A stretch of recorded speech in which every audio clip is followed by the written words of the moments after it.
When a lonely CEO met a girl in a wheelchair. A bone-chilling dance of hope. The lights flickered overhead as the music flowed through the fancy ballroom, and in the middle of it all stood Edward Kane, a businessman tangled in the web of his own success. Cut off from the world outside his high-rise office, he was surrounded by laughter and chatter, but behind his polished suit and million-dollar smile, a profound loneliness clung to him like a shadow. Just then, the unexpected happened. The enchanting Carla glided in, her wheelchair moving as if it had a mind of its own. Sparkles of confetti fell, glinting like stars above her, catching everyone's eye, but the tension in the air was thick as fog. Carla hadn't just entered the room. She had artfully disrupted the humdrum rhythm of an evening ruled by privilege. Her vibrant red dress, a bold statement against the usual black and gold attire, rippled with her energy. But there was more to her presence. Whispers flew like arrows, a mix of awe and pity rippling through the crowd. "Look at her, does she know she is different?" someone murmured. The whispers seemed almost mocking, yet Edward felt a strange pull toward her like a moth drawn to a flame. As her laughter rang out, light and joyful, it intertwined with the murmurs, creating an almost musical backdrop. Edward watched closely, heart pounding at the rush of emotions swelling inside him. Why did she seem so free, even locked in a chair? Was hope dancing behind her eyes, one that he had lost long ago? The atmosphere crackled with curiosity. What kind of story lay behind her smile? Hey, before we continue with this amazing story, I need to give you an important heads up. Many subscribers have reported that YouTube unsubscribed them without warning. Take a quick second to check the red button below to make sure you're still subscribed to the channel. I'd hate for you to miss any of the exclusive content coming soon. And while you're there, smash that like button. It really helps me out with the algorithm. Oh, and tell me in the comments, which city are you watching from? I love getting to know every amazing person who's part of this community. Your participation makes all the difference. Let's connect. As the night wore on, Edward's curiosity blossomed into a burning need to know her. Each moment he spent watching Carla left him with this overwhelming mixture of loneliness and desire for something real. Just how did this girl, a beacon in a room full of shadows, manage to capture the essence of joy? Would she be willing to share even a fraction of it with him? As the last song began to play, he made his move, heart racing like a runaway train. Would he dare approach her, or would fear hold him back yet again? The answer hung in the air, thick and charged, as they locked eyes for the first time. Edward took a deep breath, tension electrifying the air around him. He stepped forward, the world fading away until it was just him and the girl who had sparked something deep within him. Carla met his gaze, a soft smile creeping across her face. How was it possible that a single glance felt so life-changing? And yet, her light, so brilliant amidst the dusky atmosphere of privileged indifference, called for courage he rarely summoned. As he reached her, the music faded into the background, replaced by the fluttering of his heart. "Hi, I'm Edward," he ventured, his voice barely breaking through the whispers still swirling in the room. Carla's eyes sparkled, reflecting both mischief and understanding. "I know. You look like a man who could use a little magic." Magic? What did she mean by that? Innocent charm danced in her words, and he chuckled, the sound warm and genuine. "I suppose I wouldn't mind a touch of it." There was a pause, as if both of them were weighing the odd beauty of this moment. The laughter and chatter of the dance floor felt distant as Carla tilted her head slightly, as if she were peeling back the layers of his very soul. "I've seen you here before," she said, her tone suddenly serious. "You always look trapped, like you're holding your breath." Why? The question struck him hard. Trapped? It was true. Each day was a meticulous chess game, strategized moves focused only on success. He was the king, wealthy and respected, yet lonely as hell. "I guess I lost myself in the grind. I thought that's what mattered," he admitted, fingers tightening at his sides. "Maybe it's not," she suggested. The conviction in her voice sent a shiver down his spine. For a fleeting second, he was struck by the contrast between their lives. She was bound to a chair, yet here she was, exuding freedom. "I want to know more about you. What is your story?" Edward asked, desperate for her warmth to wrap around him. Carla closed her eyes momentarily, as if pondering an unspoken weight. "You don't want to hear about my struggles. They don't define me. Her confidence stood out like a lighthouse guiding him through murky waters. "Tell me anyway," he urged, feeling the vulnerability sharing might awaken within. Suddenly, a commotion erupted from across the ballroom, pulling both of their attentions. An older gentleman, red-faced and furious, was glancing around, face twisted in anger. "Someone needs to remove that girl. She doesn't belong here," he shouted. Gasps filled the room as eyes shifted, a wave of disbelief washing over the crowd. "No." Carla's voice pierced the tension, pure fury mixing with determination. Edward felt a surge of protectiveness rise from deep within him. This was not the reception she deserved. Without thinking, he took a step forward, positioning himself between Carla and the growing hostility. "Who are you to determine who belongs?" Edward snapped, his heart racing, knowing he had crossed a line. The ballroom fell into an unnatural silence. Voices that once filled the air now vanished, leaving an eerie hush, all eyes on them. Waiting to see what would unfold, Carla watched him, a flicker of awe mixed with something darker creeping behind her eyes. "You don't have to fight my battles for me," she whispered, but it was too late. The challenge had been thrown down. Now he was faced with a choice: back down or stand firm. Would he be the first to cast aside his fears, to embrace the dance of hope right then and there? Or would he shatter in the face of judgment? The tension crackled as Edward looked into Carla's eyes, and they both felt the stakes rise. What would happen next? What if the evening didn't end in whispering winds, but instead sparked a storm? Edward's heart hammered in his chest. The atmosphere shifted. It felt electric, charged with a danger he didn't quite understand. The other guests hovered on the edge of their seats, their expressions a mix of shock and intrigue. Murmurs floated through the air, whispers draped in scandal, thickening the tension. "What did you just say?" The furious man barked, his face growing crimson. The self-righteous indignation radiating from him was almost palpable, as if it could ripple through the crowd. Edward noticed how the room seemed to have split. Silhouettes of judgment began forming around them, a circle of silent disapproval tightening with every heartbeat. "You heard me," Edward replied, defiance taking root where uncertainty had once lingered. His brave facade felt flimsy, but something in Carla's gaze pushed him forward. She believed in magic, in moments that could turn the mundane into the extraordinary. Could he embody that for her? "It's just a party. Aren't we all here to have fun?" he challenged, taking a step closer, feeling more alive than he had in years. "What difference does it make if she's in a chair or on her feet? Some people defile the elegance of these occasions," the man scoffed, gesturing dismissively toward Carla. "She should know where she belongs." Anger surged within Edward, twisting gut deep, a primal urge to defend this girl who had already begun to fracture the walls encasing his heart. "You think belonging is defined by chains of prejudice?" He dared to let the words hang in the air, feeling the urgency of the moment rush through him. Belonging is about kindness, dignity, and understanding. In the face of Edward's intensity, community norms collided, echoed gasps reverberated. Those faces, once wrought with disdain, now bore a fascination, watching for the next turn in this unplanned drama. Suddenly, he felt a warmth curl around his fingers. He glanced back at Carla, who was watching him with wide eyes, a mixture of surprise and admiration illuminating her features.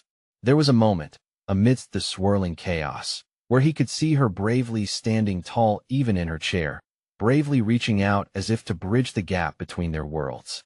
Edward, her voice was soft but steady, grounding him. "You don't have to do this. You can walk away." But she deserved more than just him to fade away. He took a deep breath, unleashing the weight of years spent suffocated by expectation. "No," he said, more resolutely this time, knowing that this confrontation was essential. "You deserve to be here just as much as any of us." That's rich coming from a privileged businessman. The man sneered, lips curled in disdain. "You buy your way into everything." "Not everything," Edward shot back, feeling the shackles around his consciousness loosen.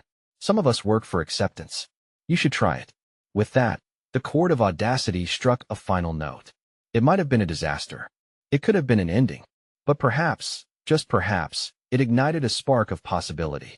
Edward searched the crowd, hoping to pull someone else's heart into this dance. Then, in an instant, the tension shattered like glass. The red-faced man lunged forward, hands aimed at Carla, fingers twisted with rage. "Stop!" Edward yelled, adrenaline surging, the world descending into chaos. Carla's chair, the eye of the storm, swayed back slightly, and he instinctively reached out. Time froze. A moment of truth had arrived. Would Edward find the courage to shield her, to stand tall against the storm brewing around them? Or would he falter, just as everything seemed to slip from his grasp? Amidst the clamor, as he prepared to act, a single thought pierced through. This was only the beginning. Edward's pulse thundered in his ears as he lunged forward, instincts kicking in with a feverish intensity. He put himself between the raging man and Carla, ready to embrace whatever consequences loomed ahead. The world faded into a muted backdrop, overshadowed by the menace that radiated from the furious stranger. "Get away from her!" Edward screamed, the command slicing through the charged air. Fear clutched at his throat, but he wouldn't shrink back now. The crowd, once transfixed, erupted into a cacophony of gasps and shouts. "You don't get to speak to me like that." The man spat, his fury palpable. Edward caught a glimpse of his clenched fists, hands shaking with rage. It was only now that he noticed others around them, their faces etched in alarm, some whispering, others recording the moment on their phones as if they were watching a play unfold. "Please," Carla called, her voice trembling yet resilient. "Don't let this escalate. It's not worth it." But Edward could feel a fire igniting within him, fueled not by aggression but by a fierce need to protect her. Closing the distance to the man, he met his gaze burning and seething, like coals ready to ignite.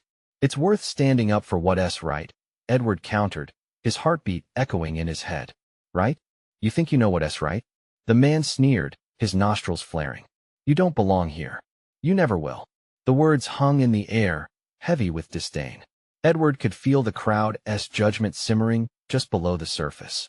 He glanced back at Carla, who was now gripping the armrests of her wheelchair, eyes wide, a mix of hope and dread. The moment felt monumental, a turning point not just for him, but for everyone watching. Something in that instant ignited a memory within Edward, a rush of emotions tied to missed opportunities and silenced voices.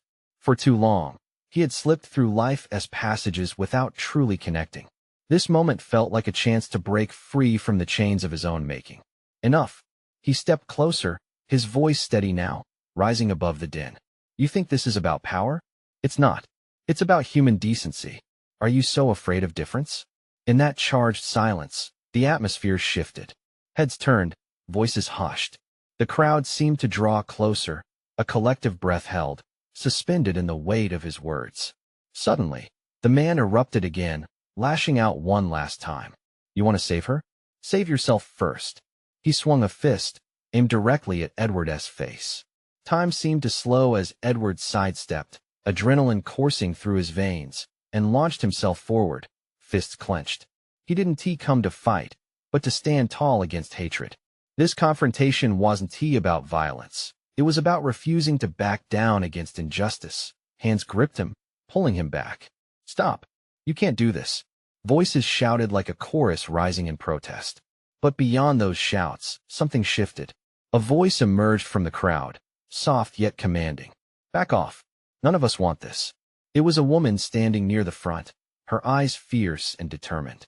The murmurs surged in agreement, rippling through the gathering, emboldening others to step up. Edward felt a surge of strength wash over him. Together, they formed a wall, a barricade against the tide of cruelty.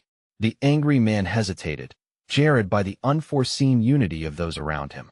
Edward seized the moment, his heart pounding, daring to maintain eye contact as he spoke again, quieter this time, but no less potent. "This isn't who we are. You don't own this party, and you don't own the narrative. Hope belongs to everyone." The man's confidence wavered, uncertainty flickering across his face. Just as it seemed like he might retreat, he opened his mouth to snap back. But then, nothing came out. Perhaps the courage of the silent bystanders had shaken his resolve. Then suddenly, like thunder rolling through the room, another voice chimed in. "And you, of all people, should know that a bully's bark is just a cover for fear." Edward blinked, caught off guard again. It was another guest. Stepping forward, joining the fray. Would this small uprising turn the tide? Could collective strength scatter the shadows of prejudice that loomed steadily overhead? As silence enveloped them again, an unsung partnership began to take shape, and Edward realized that this confrontation was merely the first act in a much larger play. The air crackled with potential. What would come next, when the lone figure of a bully faced the resolve of a community? Would this fragile flame of unity survive the storm brewing in the hearts of the spectators? Edward felt the universe shift, hinting at uncharted territories, but the outcome still hung in the balance. The atmosphere in the room felt electric, charged with an uncertainty that rattled Edward's nerves.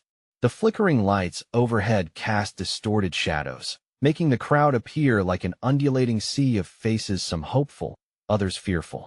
Edward's heart raced as he tried to hold on to the hotline of courage that connected him to Carla and the growing number of allies at his side. "Who are you?" The aggressive man finally spat, his voice low and dangerous, fighting to regain the reins of the encounter. "A hero? Because you stood up for this crippled girl? You think you're the savior here?" The crowd shifted as tension thickened. Edward could almost taste the anger in the air, sharp and bitter like bile. It would have been easy to retreat, but the resolve of the people around him fortified him, anchoring his purpose. He stepped forward again, defiance igniting his spirit. "It doesn't matter who I am. It matters who we are together." A collective gasp rippled through the crowd, and Edward glanced at Carla. Her expression was a mixture of admiration and disbelief, as if she couldn't quite comprehend the power of this moment, the power of a simple declaration of unity. But the man wasn't done. "Together, huh? You think that makes a difference? This world will chew you up and spit you out. You have no idea what you're dealing with." "Neither do you," Edward shot back, his voice steady. "You hide behind anger because you're scared. Scared of difference. Scared of what you don't understand." The bully's face twisted. For a moment, he seemed lost, like he was searching for the right words but found himself stuck in a prison of rage and shame. Then, in a jarring move, he lunged. Edward barely had time to react as the man barreled into him, fists flying. The contact jolted him, sending him crashing against the barricade formed by the crowd. Instinctively, he raised his arms to shield his face, adrenaline surging. "Don't. Please," Carla shouted, her voice vibrating with urgency, cutting through the commotion. The crowd surged forward, some reaching out to drag Edward back, while others pulled the enraged man away. But it was chaos. Screams filled the air, and Edward felt the throbbing energy transform into something darker, something terrifying. He fought to steady himself as he struggled against the tide of bodies. He stole a glance at Carla, her face pale, eyes wide with terror. This confrontation was rapidly spiraling out of control. "Stop!" The voice from before, the fierce woman, returned. "You're making this worse." The man hesitated again, his aggression faltering as the collective force of the crowd pushed against him. Edward seized the moment. "Look around you," he shouted. "Everyone here is standing against you. You're not unstoppable. You're just alone." He could see the gears turning in the man's head as doubt began to creep in. The tension shifted. The chaos suddenly felt like more than just a fight. It was a pivotal moment, teetering on the edge of resolution or disaster. Beads of sweat trickled down Edward's forehead as he caught the eyes of the bystanders, people who had been silent witnesses to cruelty, now stepping up to be a part of something bigger. Their enthusiasm was infectious, a wave of solidarity sweeping through the crowd. Just as Edward thought they might have turned a corner, the man's fists fell to his sides, resignation flickering in his eyes, only to be replaced by a wild flash of desperation. "You think this is over?" he snarled, scanning the crowd. "You think anyone cares?" In that frozen moment, Edward felt a tremor of fear course through him as the menace returned, resetting the stakes higher. It was clear, this wasn't just about the confrontation. It unfolded a broader conflict, one that challenged the very core of who they were as a community. "What will happen now?" thought Edward, his mind racing as uncertainty loomed like a dark cloud. As the man took a step back, it felt like the calm before an incoming storm, inevitable and destructive. Could their fragile alliance withstand the fury of a man cornered? What depths of anger and hostility still lay buried inside him? The crowd murmured in anxious anticipation, and Edward braced himself for the tempest that was moments away from exploding. As he stood at the crossroads, he realized it was time to discover who he truly was, and if he could indeed rally the will of a community against the storms of hate. The uproar swelled, a swelling tide that threatened to engulf them all. Edward stood rooted in place, eyes locked on the man who had just unleashed his fury into the crowd. The hostile energy felt like sharp knives weaving through the air, and Edward sensed each pair of eyes on him, waiting for him to act, to lead. Look at him," shouted a woman from the crowd, her voice piercing through the chaos. "He is afraid." The man's face blanched. "Afraid of what?" He shot back, voice trembling despite his bravado. "I'm not afraid of anything." "Then why are you angry?" Carla's voice emerged, steady and strong. Her wheelchair positioned slightly behind Edward. She was a beacon, illuminating the absurdity of aggression with her clarity. "You're lashing out because you don't know how to face your own loneliness." With every word, the crowd began to transform. Her bravery sparked warmth, igniting the embers of collective courage. Edward felt the pulse of hope surge through him as more voices joined Carla's, murmuring words of affirmation, encouragement, and vulnerability. "Anger is just fear in disguise. We know that, don't we?" A man near the front shouted, his demeanor softening as he stepped closer. Edward seized the shift. "You don't have to be alone anymore." He could feel the energy of solidarity swell, pushing against the rage that still flickered in the man's darkened eyes. "We can change this together. Stop fighting." But the man's fury flared anew. "What do you think will happen? You stand here preaching like you've got control when you're just a kid playing hero." "No," Edward countered firmly, his voice clear above the clamor. "We're not kids. We're a community. And together, we can address the darkness." A pregnant silence settled, and for a moment, the crowd held its breath, anticipating what would unfold in the charged air. The man's bravado dimmed. He swayed slightly, as if teetering on the edge of a realization. "You think this is all my fault?" He challenged, his body language wavering. "You think I'm the enemy?" Edward could sense cracks forming in the wall of rage. "You're not an enemy. You're hurting, like we all have at times. But we can face that hurt, together. You're not alone in your fear." At that moment, Edward saw something flicker behind the man's eyes, a fleeting glimpse of vulnerability, mixed with confusion. It was almost like the curtains were being pulled back, revealing the tortured individual beneath the mask of aggression. But as quickly as it appeared, it vanished. "No, don't get to decide who I am," he roared, fists clenching once more, the storm returning full force. The crowd gasped, and Edward felt his heart drop. Carla gripped the edge of her wheelchair tightly, the tension wrapping around them like a noose. "Stay calm.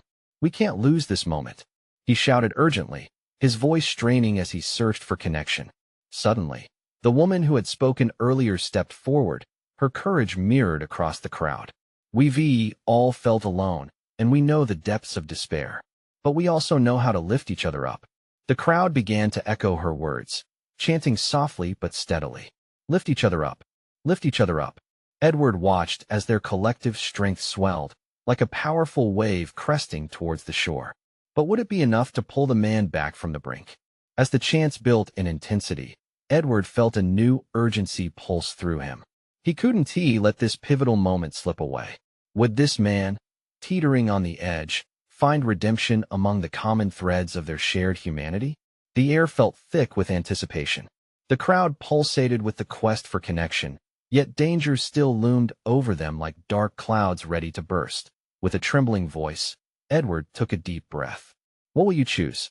Silence hung heavy as the man's expression twisted between fury and desperation. Would he lash out once more, or would he find a way to embrace the community reaching out to him? The answer hung there, just out of reach, like the calm before the storm. The man stood there, a tempest of emotion brewing within him. Edward could see the tension rippling through his body, the veins in his neck throbbing as he fought against the demons clawing at his consciousness. "Let me ask you something," the man growled, his voice low and menacing. "What if I don't want your help?" That question hit Edward like a punch to the gut. He had prepared for this moment, yet the darkness in those words knocked the wind out of him. The crowd gasped collectively, the air tinged with uncertainty. Their chants faltered, the wave of unity beginning to recede. "What if I like my anger? What if it's the only thing that makes me feel alive? The man's voice trembled, spiraling from anger into desperation. The crowd remained still, eyes wide, hearts pounding. Edward knew he needed to respond, to draw him back into the light before it was too late. It's okay to feel that way, Edward started, moving slowly closer, the warmth of the crowd behind him a tangible force. But anger won't fill the void. It won't ease your pain. You deserve more than that. The man's fist slowly uncurled, doubt overshadowing his rage. You don't know me. You don't know what I've been through. Edward's heart raced. He could sense that flicker of vulnerability sparking again, and he had to fan that flame. You're right. I don't know everything, but I know pain. I know what it feels like to be lost. From Carla, a faint sound emerged, like the crack of ice in the deep freeze. You're not alone in this. We're all here, every one of us. Let us in. The man's eyes darted around, taking in the crowd. Their faces, once filled with fear, were now soft with compassion. Fellow humans, seeking connection instead of conflict. It was a stark contrast, and it seemed to rattle him. I just wanted to be heard, he murmured, his voice barely above a whisper, laden with exhaustion. And you are, Edward affirmed, stepping closer still, emboldened by the shift he felt in the atmosphere. You don't have to scream to be seen. We are listening. We are here for you. Silence cloaked the crowd, each person holding their breath as the man's walls cracked further. For a fleeting moment, the darkness hovered above them like a storm cloud, yet a ray of understanding pierced through. But then, suddenly, the man recoiled as if burned. You think this is easy? It's not. I want to break free, but his walls shot back up, stronger this time, fortified by years of solitude and resentment. A ripple of frustration washed over Edward, mixed with a sinking feeling. Please, don't do this. We can help each other. The man's face hardened again, but behind his eyes, there was a flicker of something different, this time fear. A fear so profound it resonated with every person in the crowd. Don't you dare try to change me, he barked, desperation rising. The collective breath of the crowd hitched.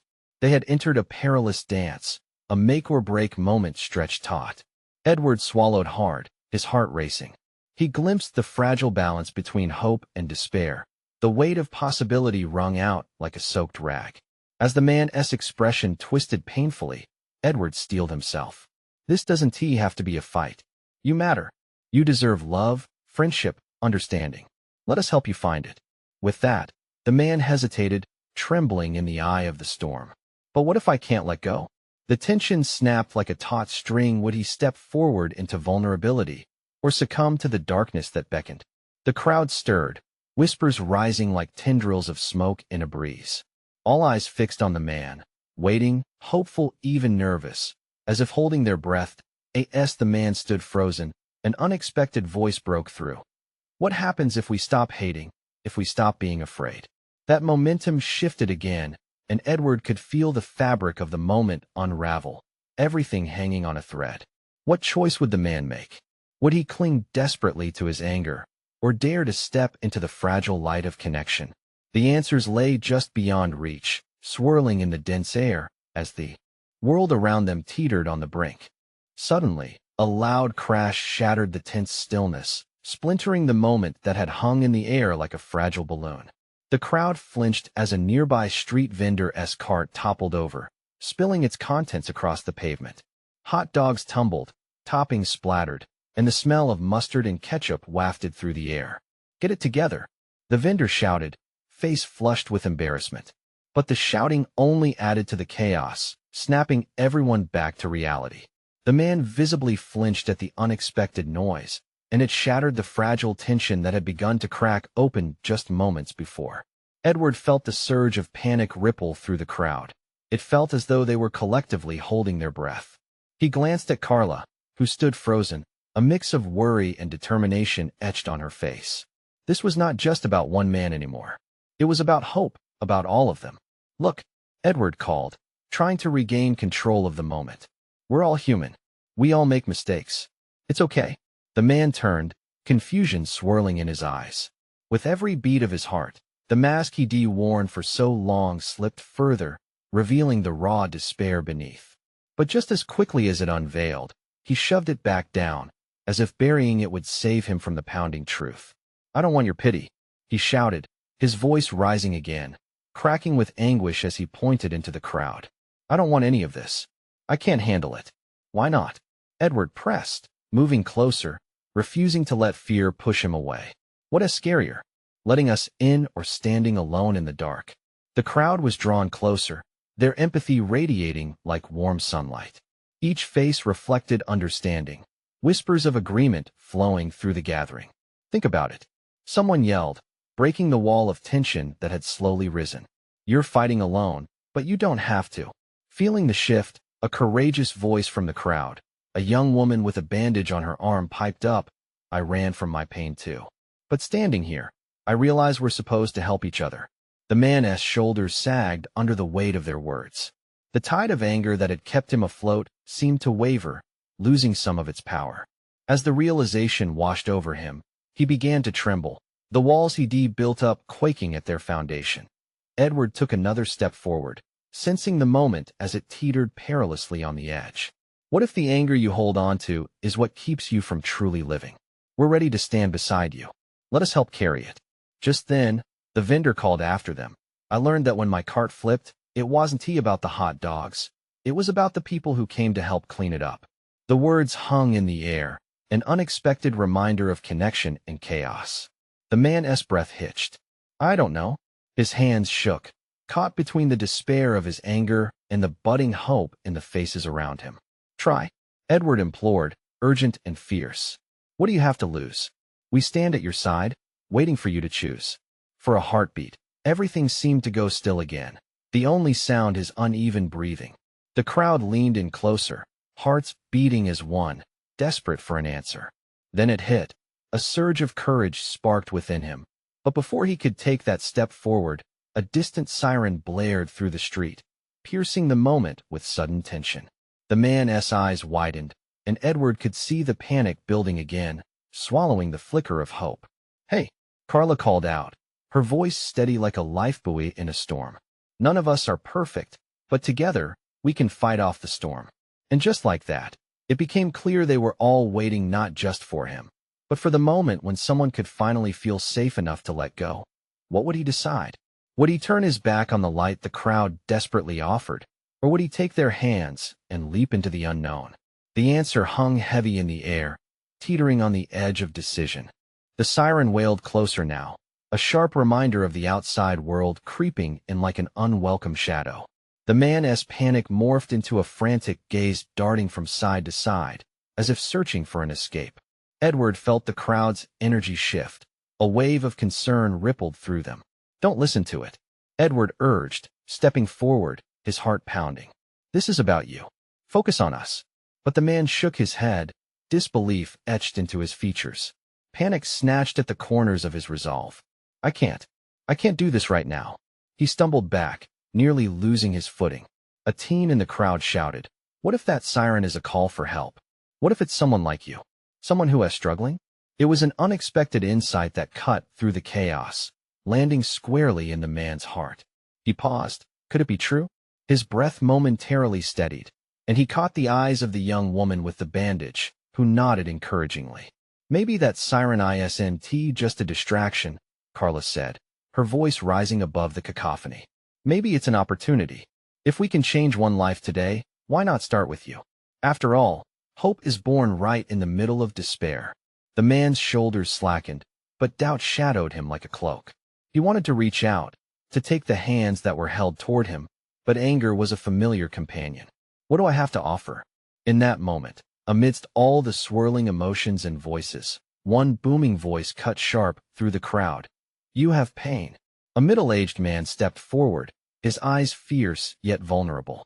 "We all have it, but we can turn that pain into something meaningful together." Silence fell. The weight of the crowd's shared experiences hung over them thick, like fog rolling in from a storm. The man blinked, confusion still laced with fear. "But what if I don't want to let go?" "You don't have to let go of everything," Edward reassured. "You can keep your pain, your scars. But you can also share it so it doesn't weigh you down alone. Let us help you carry it." That's what being together means. Hope flickered again in the man's eyes, but just as quickly, uncertainty shrouded it. The siren wailed louder, and several people turned nervously, their eyes reflecting the tension brewing beneath the surface. Then, out of the blue, a voice from the back cried out, "Who cares about the siren? We're here. You're not alone. You don't have to fight this battle in silence anymore." It was powerful, raw, a challenge to the air thick with tension. The crowd murmured. Heads nodded in agreement, hearts beating as one, a unifying pulse against the rising tide of despair. Taking a deep breath, the man swallowed his fear.